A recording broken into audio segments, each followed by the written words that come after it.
Böyle Cemal ya rastî her kurdçe dîsa êdî ew maraton yani pêşbaziya hilbijartina serokkomariyê jî germ dibe.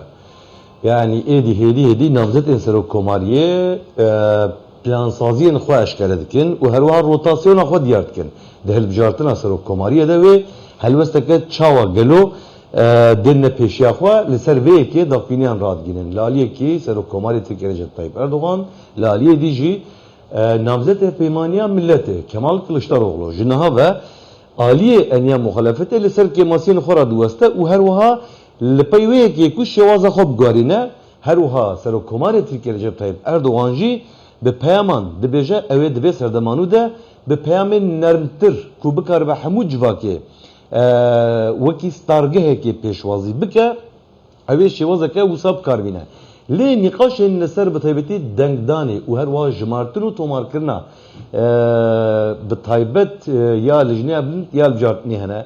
Ji aliyê yasayî ve mêvanekî me heye niha em dixwazin gel wî binirxînin parêzer Subhî Özgen niha li gel me keke Subhî tu bixêr hatî.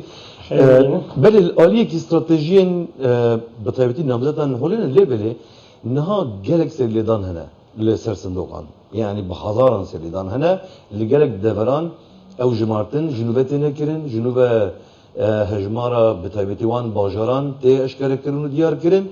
Niha encameke wisa heye ku piştî ev îtiraz bi dawî bûn rêjeya partiyên siyasî bugare mesela YSP dibêje li gelek bajaran dengê me li ser MHP hatine nivîsîn. Awayê yasayî çawa dimeşe li ser vêkê tu pêşî me avedar kêmê kêfxweş bin. Evet. Pişt helbijartinê her partî encamê helbijartinê di binivîskî di stênin destê xwe û alînê da jî sindoqê qurula sindoqê wan dişînin lejnaya helbijartinê wexta ku qeyd hat kirin di wê derê da bizanîn an nezanî xeletî xeletî tê hinek guhartin tên çêkirin evana pir zêde dibînin em vana dibînin vê gav jî niqaşe pir li ser vana heye ji wê bûnê partî an endamê partiyan îtiraza dikin li van qurulay helbijartinê û li ser îtiraza eger îtiraz qurul di cîda bimîne tekrar dikare wan sindoqa wan torba ve bike û kontrol bike. Peki bir meyveyek evi he, vaktek evi he. Mesela ev itiraz hatta kengi mesela tamam itiraz adına kirin ama encam hatta kengi karın beni eşkere kirin. Yani sinordar kiriye yan ve kiriye. Beli.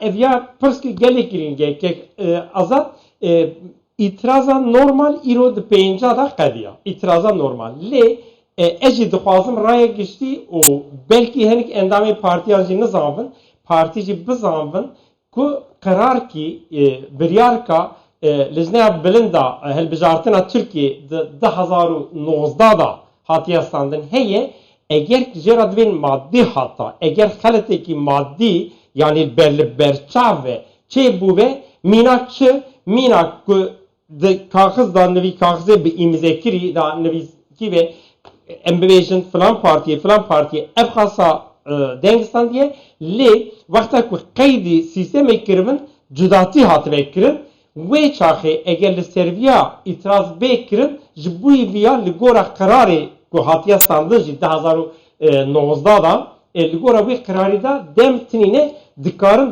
baş da jî rojê pêş da jî dikarin Ev agayeke giring asas ji bo partiyên ku îtiraz kirine mesela Partiya Çepya Keskan, CHP û partiyên din mesela İyi Parti li Mêrsîn û li Edenê gelek îtirazên ve hene mesela Partiya Çepya Keskan li Diyarbekirê, Rihayê, Batmanê, Colemergê, li Mûşê, li Wanê, li gelek bajarên Bakûrê Kurdistanê bi hezaran îtiraz hene niha yani li berdestên wan ew kartên hilbijartinê hene yên îmzekirî lê belê ên ku hatine tomar kirin dibêjin cuda ne yên li berdestê wan jî cuda ne yani ev yek başa ev partiyên siyasî ji vê kê agadarin yani ji vê mesela ez bixwe yani di komka parêzera dabûm me di xebatkî da lê hayê pirî insana jêtinîne bi rastî vî kirara nêza ket destê min jî yani partî jî pirî partiya jî nizanin ji xwe pişt tomarkirinê hetan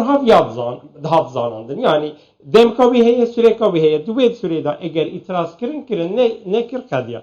Lê ev tişek min hêja got eger ku di kaxizê destê wan da kaxizê destê wanê aslî yani ku bi îmzê kiriye eger encama wî û encama ku hatiye tomarkirin di sîstemê da eger cuda bû partî çi partî dibe bira bibe dikarin herin îtiraz bikin û wî qirarê jî ew qirar merv dikare bibîne di destê min de heye li gora wî qirarê jî teslîmî ewkê bikin qurula bikin eger ki ez farz bikim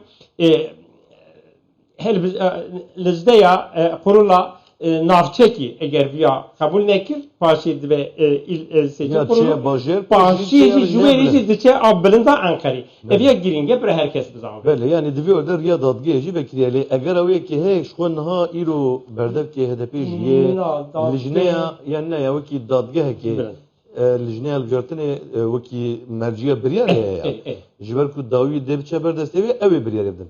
Mesela niha îro berdevkê Partiya Çepiya Keskan mesela yê di nava lijneya hilbijartina bilind te dibêje îtirazên me berdewam dikin û her wiha em ê heta dawiyê jî encamên heta ku em encaman bi dest bixin jî em ê vê ewa xwe berdewam bikin. Em destûrê nadin ku dengdêrên me biçin partiyeke dinya siyasî. CHP jî dibêje, İYİ Parti jî dibêje û partiyên din jî heman tiştî dibêjin.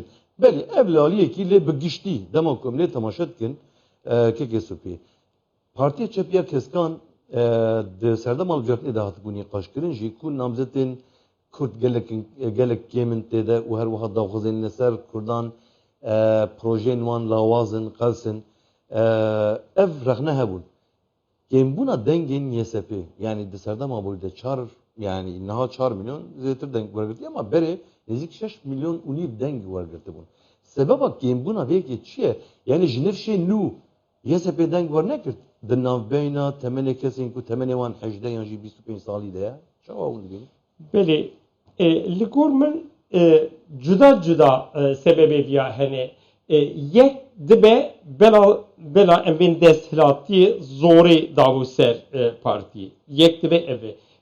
Parekî em bêjin tirsdak. Lê wexta merv çû ser sindokê merv azad e. Yeka didiya li gor min tiştek wê jî behs kir kek azad namzedê ku hatin nîşankirin li ser wan jî di raya giştiya navkurdan da jî zêde nixaş hat kirin û li gor min jî sebeka dinê jî û ez bi xwe jî yani ne ku alîgirê ti partîkî me Partiya Çepa Keskan jî û ti partiya dinê jî lê ez Kurdik çalekvankî Kurd û ji bu zimanê Kurdî jî min dixwest Partiya Çepa Keskan namzeta ji bo serokkomariyê derxe. Eger ez bawerim ku derxistin ya evê raydarê wê ê ku deng bidana wê di normalê da jî pir bûn. Ez wisa qenaat dikim rolka viya jî di vî ji ber ku hindik bûn dengdarê wan hindik bûn ez taxmin dikim rola wî jî heye. Yek sedema wê yekê jî esas bangaşeya bi zimanê Kurdî yan jî li ser bi taybetî daxwazên Kurdan yani zimanê nasname.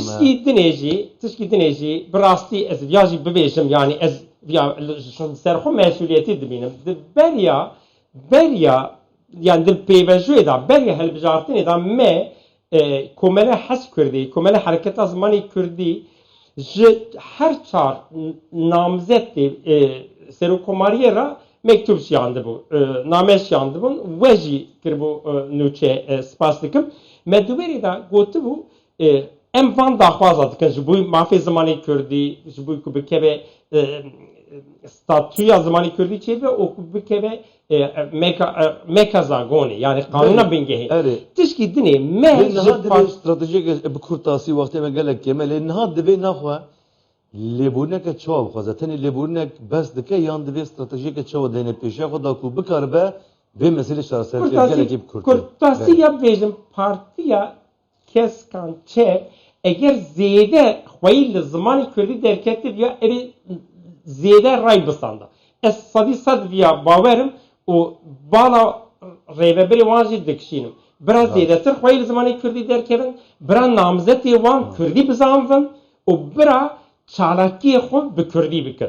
eğer bu sabe ez baverim Kurdin zêdetir ray bine wan Baş. û evê wekîlê wan jî zêdetir derkeve. gelek spas ki Em Sefî Özgen ji bo wan bîrûbûçinên tên hêja ku tu ji bo me par vekirin. Ez jî spas dikim. Belê Cemal wekî yekê Sefî jî bahsê kir yanî di hilbijartinê de proseya hukukî bêguman berdewam kel aliyekî jî me destpêkê de bahsa wê kir ku bangeşên êdî aliyan yanî namzetên serokkomariyan wê bi hemû guraya xwe berdewam kirin. Îro Serokkomarê Tirkiye Recep Tayyip Erdoğan mesela balk şanda ser wê kî ku ew ê êdî şêwazeke bi taybetî hê herîk bartir bikarbîne. Mesela neh xal hene li pêşiya wan di nava wan neh xalan de bi taybetî tê gotin ku wê bi taybetî di navbera hemû dengdêran de hevkêşeyek were drûst kirin û her wiha di heman demê de AK Partiya ku di vê serdemê de yani serdema 2018 de dengê wê sedî 42 bû lê daketiye sedî 35 ew deverên ku dengên wê lêkên bûne wê giraniya xwe bide ser wê derê. Yani ji bilî serdana deverên erdhejê di heman demê de wê serdana mesela jûrên şifêran bike her wiha dîsa muxtaran serdana muxtaran bike û li gel komelên bajarên mezin jî wê li hev rûniştinekê pêk bîne û her wiha di vî orî de ew dengên ku jêkên bûne hewl bide ku di 28 Gulanê de wan dengan careke din bişûn del xwe vegerîne. CHP jî stratejiya xwe vêgavê gwarand ew jî berê xwe dide zêdetir dengên netewperestan û her wiha yên bi taybetî kesên piştgirên Mustafa Kemal Atatürk û her wiha di vî orî de hewl de ku vê stratejiyê di 28 Gulanê de dengê xwe zêdetir bike. Em jî bêguman divan rojên pêşeme de bêhtir bibin şehadê pêşbaziya germ ya navbera Recep Tayyip Erdoğan û Kemal Kılıçdaroğlu.